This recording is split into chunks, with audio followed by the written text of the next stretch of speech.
Hi friends, എല്ലാവർക്കും എൻ്റെ പുതിയൊരു വ്ളോഗിലോട്ട് സ്വാഗതം. അപ്പോൾ എല്ലാവരും സുഖമായിട്ടിരിക്കുന്നു എന്ന് കരുതുന്നു. അൽഹംദുലില്ലാ. അപ്പോൾ ഇന്ന് ഞാൻ രാവിലെ ഉള്ള ഫുഡും കാര്യങ്ങളും ഒന്നും ഞാൻ വീഡിയോ എടുത്തിട്ടില്ല.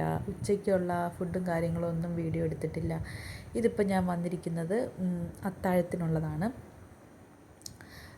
രാവിലെ ഒന്നും വീഡിയോ എടുക്കാത്തതിൻ്റെ കാരണം എന്ന് വെച്ചാൽ ഒരു 10 മണിയാകുമ്പോഴേക്കും എൻ്റെ കയ്യിൽ നിന്ന് ഫോൺ പോകും. പിന്നെ അത് കിട്ടുന്നത് ഇന്നെനിക്ക് കിട്ടിയത് 2 മണിയായപ്പോഴാണ് എനിക്ക് ഫോൺ തിരിച്ച് കിട്ടിയത്. മോൻ എടുത്തുകൊണ്ട് പോകുന്നതാണ്. അപ്പം അത് കാരണം എനിക്ക് വീഡിയോ ഒന്നും പിടിക്കാൻ പറ്റിയില്ല. രാവിലത്തെ ഉച്ചക്കലത്തെ ഒന്നും പിടിക്കാൻ പറ്റിയില്ല. പിന്നെ ഈ പറഞ്ഞതുപോലെ അങ്ങനെ ഒത്തിരിയുള്ള ഇന്ന് പ്രത്യേകിച്ചുള്ള കറികളൊന്നും ഞാൻ ഉണ്ടാക്കിയിട്ടില്ല. എനിക്ക് ഇന്നലത്തെ ഇച്ചിരി മീൻകറി ഇരിപ്പുണ്ടായിരുന്നു. അപ്പോൾ അത് ഞാൻ ചൂടാക്കി തിളപ്പിച്ചൊക്കെ എടുത്ത് അത് കാരണം ഉച്ചയ്ക്ക് അതങ്ങനെ ഓടി. പിന്നെ അത് മാത്രമല്ല, ഇന്നലത്തെ മന്തിച്ചോറൊക്കെ അധികം ഉണ്ടായിരുന്നു. അപ്പോൾ അതൊക്കെ ആവി കയറ്റി അങ്ങനെയൊക്കെ കഴിച്ചു. അപ്പം നമുക്ക് ഫ്രിഡ്ജിരിക്കുന്ന എല്ലാം തീർക്കണമല്ലോ. അപ്പോൾ അല്ലാതെ നമ്മൾ പുതുതായിട്ട് പിന്നെയും ഓരോന്ന് ഫ്രഷ് സാധനങ്ങൾ ഉണ്ടായിക്കഴിഞ്ഞാൽ പഴയതൊക്കെ ചീത്തയായി പോകും. അപ്പം അത് നമ്മൾ ഉപയോഗിച്ചിട്ട് പിന്നെ അത് ചീത്തയാകുന്നതിന് മുമ്പ് നമ്മൾ ഉപയോഗിക്കുക. അതിന് ശേഷം നമ്മൾ ഫുഡുകൾ തീരുന്നതനുസരിച്ച് നമ്മൾ പാചകം ചെയ്യുക. അപ്പോൾ ഞാനിപ്പം കുറേ ദിവസമായി കുറച്ച് കപ്പക്കിഴങ്ങ് ഫ്രിഡ്ജിൽ കിടന്നു. അതപ്പോൾ ഇന്നിപ്പോൾ അത്താഴത്തിന് പലഹാരമൊന്നും ഇല്ലാത്തത് കൊണ്ട് ഞാൻ ആ കപ്പക്കിഴങ്ങ് പുഴുങ്ങാമെന്ന് കരുതി. അപ്പോൾ അത് ഞാൻ കഴുകി വൃത്തിയാക്കി എല്ലാം എടുക്കുന്നുണ്ട്. പിന്നെ സാമ്പാറിനുള്ളതെല്ലാം ഞാൻ ഉരിച്ച് എല്ലാം റെഡിയാക്കുന്നുണ്ട്. അതാ ഞാൻ തൊട്ട് മുമ്പേ എല്ലാ പച്ചക്കറിയും ഒരു പ്ലേറ്റിൽ എടുത്തുകൊണ്ട് വന്ന് സമാധാനത്തിൽ ഇരുന്നെല്ലാം അരിഞ്ഞെടുക്കാമെന്ന് വിചാരിച്ചു. ഇച്ചിരി കടുമാങ്ങ അച്ചാറിടാമെന്ന് വിചാരിച്ചു. ഇന്ന് ഇച്ചിരി പച്ചക്കറിക്കാരൻ ഇന്ന് വന്നായിരുന്നു പച്ചക്കറിയും കൊണ്ട്. അപ്പം കുറച്ച് പച്ചക്കറിയൊക്കെ ഞാൻ വാങ്ങിച്ചതിനകത്ത് കുറച്ച് മാങ്ങ, 1 കിലോ മാങ്ങ, 3 മാങ്ങയേ ഉള്ളൂ കേട്ടോ. 1 കിലോ മാങ്ങ, അതിനകത്ത് 2 മാങ്ങ എടുത്തിട്ട് ഞാനൊരു കടുമാങ്ങ അച്ചാറാക്കാമെന്ന് വിചാരിച്ചു. കുറച്ച് ദിവസമായി കടുമാങ്ങ കൂട്ടിയിട്ട്. അപ്പോൾ അങ്ങനെ അത് ചെയ്യാമെന്ന് കരുതി. അപ്പോൾ കപ്പക്കിഴങ്ങിന് നമ്മൾ ഉപ്പും വെള്ളവും പിന്നെ കുറച്ച് മഞ്ഞൾപ്പൊടി, ഗ്യാസ് കയറാതിരിക്കാൻ കുറച്ച് മഞ്ഞൾപ്പൊടി ഇട്ട് ഒരൊറ്റ വിസിൽ വരുത്താൻ. ആ ഒറ്റ വിസിൽ പോലും ഈ കപ്പക്കിഴങ്ങിന് വേണ്ടാന്ന് തോന്നുന്നു. ആ വിസിൽ വന്നതിന് ശേഷം നല്ല ശരിക്കും അങ്ങ് വെന്തു. ഒറ്റ വിസിൽ വന്നതേ ഉള്ളൂ, അപ്പോഴേക്കും നല്ലോണം അങ്ങ് വെന്ത്. അപ്പോൾ അതങ്ങനെ അടുപ്പേ വെച്ചു. പിന്നെ പച്ചക്കറി സാമ്പാറിനുള്ളതെല്ലാം ഇച്ചിരി വെണ്ടയ്ക്ക, കോവയ്ക്ക, തക്കാളി ഒരു വലിയ തക്കാളിയും ഒരു വലിയ തക്കാളിയുടെ പകുതിയും ഞാൻ എടുത്തിട്ടുണ്ട് കേട്ടോ. ഒരു തക്കാളിയുടെ ഒരു ടേസ്റ്റൊക്കെ മുന്തി നിൽക്കട്ടെന്ന് കരുതി. പിന്നെ ഇച്ചിരി കൂടുതൽ കൊച്ചുള്ളി ഉണ്ട്, ഒരു കിഴങ്ങുണ്ട്, വെണ്ടയ്ക്ക, കോവയ്ക്ക, ഇങ്ങനെയുള്ള ഐറ്റംസ്. അച്ചിങ്ങ ഇല്ല, അത് 2 എണ്ണം അങ്ങനെയുള്ളത് എടുത്തിട്ടുണ്ട്. അപ്പോൾ അതെല്ലാം ഞാനൊന്ന് അതും സെറ്റാക്കി വെക്കാം. അത് ലാസ്റ്റ് ചെയ്യാൻ വേണ്ടിയാണ്. കാരണം വെച്ചാൽ കുക്കറിന് ഭയങ്കര ഉപയോഗമാണ് ഈ സമയത്ത്. കാരണം ഈ കപ്പക്കിഴങ്ങ് വേവിച്ച് മാറ്റിയിട്ട് വേണം കഞ്ഞിക്ക് വെക്കാൻ. അപ്പോൾ ഇന്നിപ്പോൾ ചോറ് കുറവായതുകൊണ്ടും പലഹാരം ഇല്ലാത്തതുകൊണ്ടും കപ്പക്കിഴങ്ങ് പുഴുങ്ങിയതും കഞ്ഞിയും തോരനും അച്ചാറും കടുമാങ്ങായും ഒക്കെ ആയിട്ട് കഴിക്കാമെന്ന് കരുതി. നല്ല കോമ്പിനേഷനാണ് അല്ലേ, അടിപൊളി. അപ്പോൾ ഇത് കഴിഞ്ഞിട്ട് വേണം, കപ്പക്കിഴങ്ങ് കഴിഞ്ഞിട്ട് വേണം നമുക്ക് കഞ്ഞി തിളപ്പിക്കാനും കുക്കറിലിട്ട് വിസിലടിപ്പിക്കാനും. അതിന് ശേഷം വേണം സാമ്പാറിന് തിളപ്പിച്ചിടാൻ. പരിപ്പ് ഞാൻ എടുത്ത് വെള്ളത്തിലിട്ടിട്ടുണ്ട്. ഇനി ഇൻഷാ അല്ലാഹ് നാളെ രാവിലെ വേണം പരിപ്പ് വേവിച്ച് അതുമായിട്ട് മിക്സ് ചെയ്ത് കടുക് താളിച്ചൊക്കെ എടുക്കാൻ. ഇപ്പോൾ ജസ്റ്റ് എല്ലാം തിളപ്പിച്ച് വെച്ചിട്ടുണ്ട്, സാമ്പാറെല്ലാം ഓക്കെ ആയിട്ടുണ്ട്. അപ്പോൾ നല്ല അടിപൊളി ടേസ്റ്റാണ് കേട്ടോ. കഞ്ഞിയും അച്ചിങ്ങാത്തോരനും കടുമാങ്ങ അച്ചാറും അടിപൊളിയായിരുന്നു. നല്ല ടേസ്റ്റ് ഉണ്ടായിരുന്നു. കടുമാങ്ങയ്ക്ക് ഒരു പ്രത്യേക ടേസ്റ്റ് ഇന്നുണ്ടായിരുന്നു. കാരണം പഴുത്ത മാങ്ങ ആയിരുന്നു, ഒരു ഇച്ചിരി കൂടെ വിളവായ മാങ്ങ ആയിരുന്നു. അപ്പോൾ അതിൻ്റെ ആ ഒരു മധുരവും പുളി വളരെ കുറവായിരുന്നു കേട്ടോ. നല്ല ടേസ്റ്റ് ഉണ്ടായിരുന്നു, എനിക്ക് ഒത്തിരി ഇഷ്ടപ്പെട്ടു. അപ്പം അതിന് വേണ്ടി ഞാൻ ഇച്ചിരി കൂടുതൽ വെളുത്തുള്ളിയും ഇഞ്ചിയും എല്ലാം കൊത്തിപ്പൊടിച്ചെല്ലാം വെച്ചിട്ടുണ്ട്. ഇതൊക്കെ കടുക് താളിക്കുമ്പോൾ ചേർക്കുമ്പോൾ നല്ല ടേസ്റ്റല്ലേ. പിന്നെ ഒരു പ്രത്യേകത എന്ന് വെച്ചാൽ നമ്മളെപ്പോഴും നല്ലെണ്ണയ്ക്കകത്ത്, അതായത് നമ്മൾ അപ്പത്തിനൊക്കെ തേക്കുന്ന എണ്ണ ഉണ്ടല്ലോ, ആ എണ്ണ, നല്ലെണ്ണ, പച്ചെണ്ണ, ആ എണ്ണയ്ക്കകത്ത് നമ്മൾ അച്ചാറിടണം. നല്ല ടേസ്റ്റാണ്. നമ്മൾ വെളിച്ചെണ്ണയ്ക്കകത്ത് അച്ചാർ ഇടുന്നതിനെക്കാട്ടിയൊക്കെ ടേസ്റ്റാണ്. ഞാൻ മിക്കവാറും വെളിച്ചെണ്ണയ്ക്കകത്താണ് അച്ചാർ ഇട്ടുകൊണ്ടിരുന്നത്. ഒരു വെറൈറ്റി ടേസ്റ്റാണ് ഈ അച്ചാർ നമ്മൾ പച്ചെണ്ണയ്ക്കകത്ത് ഇടുന്നത്.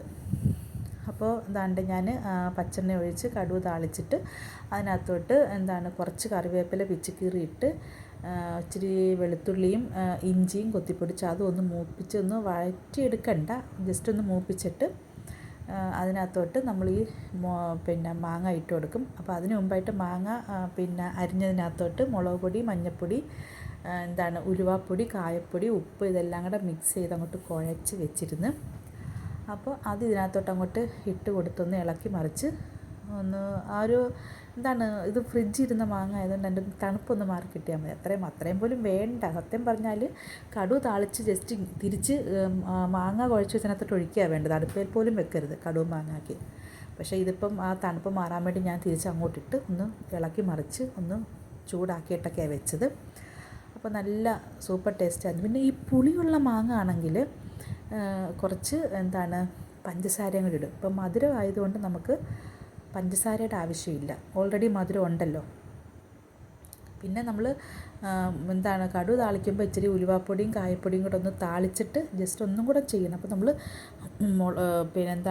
മാങ്ങയ്ക്കകത്ത് പുരട്ടുമ്പോൾ ഇതൊക്കെ ഇടും. എന്നാലും ശരി, കടു താളിക്കുമ്പോഴത്തേക്കിന് ഇഞ്ചിയും വെളുത്തുള്ളി ഇട്ട് മൂപ്പിക്കുമ്പോൾ അതിനകത്തോട്ട് കുറച്ച് ഉലുവാപ്പൊടിയും കായപ്പൊടിയും കൂടി ഇട്ടൊന്ന് മൂപ്പിച്ചിട്ട് ഈ നമ്മൾ കുഴച്ച് വെച്ചേക്കുന്ന മാങ്ങ അങ്ങോട്ട് ഇട്ട് കൊടുത്താൽ അത് സൂപ്പറാണ്. നമ്മളെപ്പോഴും ഇങ്ങനെ സാമ്പാറും രസമൊക്കെ വെക്കുമ്പോൾ അങ്ങനെ ഒന്ന് മൂപ്പിച്ച് കടുക് താളിക്കുമ്പോൾ ഇതൊക്കെ ഒന്ന് മൂപ്പിച്ചിട്ട് നല്ല ടേസ്റ്റ്, നല്ല മണവും ടേസ്റ്റും കിട്ടും. പിന്നെ അതെല്ലാം കഴിഞ്ഞിട്ട് ഞാൻ അരി ആട്ടാനായിട്ട് ഒരുങ്ങുമായിരുന്നു. നേരത്തെ ഇച്ചിരി പച്ചരി വെള്ളത്തിലിട്ട് കുറേ ദിവസമായി പച്ചരി ആട്ടി വെച്ചിട്ട്. എപ്പോഴും പുട്ടും ഒറോട്ടിയൊക്കെ ആയിട്ട് ഇങ്ങനെ ഓടുമായിരുന്നു. പിള്ളേർക്ക് പഠിത്തമൊന്നും ഇല്ലാത്തതുകൊണ്ട് അങ്ങനെ എന്തെങ്കിലും പലഹാരം ഉണ്ടാക്കുമായിരുന്നു.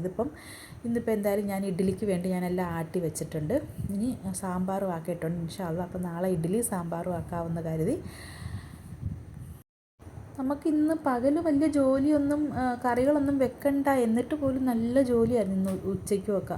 കാരണം എന്ന് വെച്ചാൽ പിന്നെ ഒരു കിലോ അടുത്ത് മത്തി ഇന്ന് വാങ്ങിച്ചായിരുന്നു, കൊച്ചുമത്തി. ഇപ്പം കൂടുതലും കൊച്ചുമത്തിയുടെ സീസൺ ആയതുകൊണ്ട് ഒത്തിരി കൊച്ചുമത്തി കിട്ടുന്നുണ്ട്. അപ്പോൾ ഇന്ന് ഫ്രഷ് ആയിട്ട് ഇച്ചിരി 1 കിലോ മത്തി അടുത്ത് കിട്ടിയപ്പോൾ ഞാനത് ഫ്രിഡ്ജ് വെച്ചില്ല, അത് അപ്പോഴേ തന്നെ ഞാൻ വെട്ടി.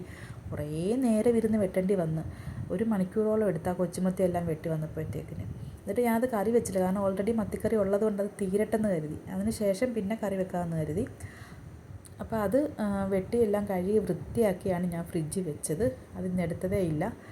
പിന്നെ ഈ പറഞ്ഞ പോലെ കുറച്ച് ഒതുക്കലും എല്ലാം ഉള്ളത് കൊണ്ട് അങ്ങ് നീണ്ട് ജോലി ഇങ്ങനെ നീണ്ട് പോയി. പിന്നെ ഈ പറഞ്ഞ പോലെ ക്ഷീണവും കാര്യങ്ങളും എല്ലാം കഴിഞ്ഞപ്പോഴത്തേക്കിന് നമ്മൾ വൈകുന്നേരത്തേക്ക് നല്ല തച്ചിന് പണിയായി. പിന്നെ രാവിലത്തേക്കുള്ള എന്തെങ്കിലുമൊക്കെ മാവാട്ടി വെക്കുക, പിന്നെ അത്താഴത്തിനുള്ള എന്തെങ്കിലും ഉണ്ടാക്കുക. അപ്പോൾ രാവിലെ പലഹാരം ഓൾറെഡി കുറച്ചായിരുന്നു. അപ്പം അത് കാരണം അത്താഴത്തിന് പലഹാരം ബാലൻസ് വരാഞ്ഞത്. ഇന്ന് പൊറോട്ടയൊന്നും ഉണ്ടാക്കിയതൊന്നുമില്ല. പുട്ടിൻ്റെ പൊടി ഇച്ചിരി ഇരുന്നത് കൊണ്ട് ഞാനത് നമ്മുടെ ഈ ചിരട്ടപ്പുട്ടുണ്ടല്ലോ അതിനകത്തോട്ടാക്കി എല്ലാം സെറ്റാക്കി വെച്ച് എല്ലാം അഡ്ജസ്റ്റ് ചെയ്തൊക്കെ എടുത്തത് കൊണ്ട് രാവിലത്തെ പലഹാരം കുറവായിരുന്നു. അപ്പോൾ അതുകൊണ്ട് അത്താഴം നിരമ്പിയില്ല. അങ്ങനെ കപ്പക്കിഴങ്ങെടുത്തു, അങ്ങനെ കുറേ കാര്യങ്ങൾ. അപ്പോൾ എക്സ്ട്രാ ജോലികളിങ്ങനെ കൂടി വന്നു. അപ്പോൾ ഞാൻ സാമ്പാറിനുള്ള തക്കാളിയും കൊച്ചുള്ളിയും എല്ലാം പച്ചക്കറികളെല്ലാം എടുത്ത് അതിനകത്ത് കുക്കറിലോട്ട് ഇട്ടിട്ടുണ്ട്. അതിനുശേഷം മഞ്ഞൾപ്പൊടി, മല്ലിപ്പൊടി, പിന്നെ ഉലുവാപ്പൊടി, കായപ്പൊടി, മുളക് പൊടി ഇട്ടില്ല കേട്ടോ, ഞാനിപ്പോഴത് ഓർക്കുന്നത്. പിന്നെ സാമ്പാർ പൊടി, ഉപ്പ്, പിഴുപുളി വെള്ളം ഇതെല്ലാം കൂടെ അങ്ങോട്ട് മിക്സ് ചെയ്ത് അങ്ങോട്ട് ആവശ്യത്തിനുള്ള വെള്ളം ഒഴിച്ച് ഉപ്പും ഇട്ട് സെറ്റാക്കി അങ്ങോട്ട് അടുപ്പത്ത് വെച്ച് ഒരൊറ്റ വിസിലല്ല 2 വിസിൽ വന്നിട്ടുണ്ട്. ഓക്കെ, സെറ്റാക്കി വെച്ചിട്ടുണ്ട്. ഇനി പരിപ്പ് നാളെ വിസിലടിച്ച് ഇതുമായിട്ട് മിക്സ് ചെയ്ത് താളിച്ചൊക്കെ ഇടണം. അപ്പോൾ നമ്മുടെ സാമ്പാറും ഒക്കെ ആയി. പിന്നെ ഞങ്ങൾ കഞ്ഞിയും അച്ചാറും തോരനും ഒക്കെ ആയിട്ട് ഫുഡ് കഴിച്ചു. ഇത്രയൊക്കെ ഉള്ളൂ ഇന്നത്തെ വീഡിയോ. അപ്പോൾ വീഡിയോ എല്ലാവർക്കും ഇഷ്ടപ്പെട്ടെങ്കിൽ ലൈക്ക് ചെയ്യുക, ഷെയർ ചെയ്യുക, സബ്സ്ക്രൈബ് ചെയ്യുക, കമൻറ്റ് ചെയ്യുക, മറക്കാതെ ഒന്ന് ലൈക്ക് ചെയ്യണേ. അപ്പോൾ എല്ലാവരുടെയും സപ്പോർട്ട് ഇനിയും അങ്ങോട്ടുള്ള വീഡിയോയ്ക്ക് ഞാൻ പ്രതീക്ഷിക്കുന്നു. അപ്പോൾ എല്ലാവരുടെയും സപ്പോർട്ട് ഉണ്ടാകണം.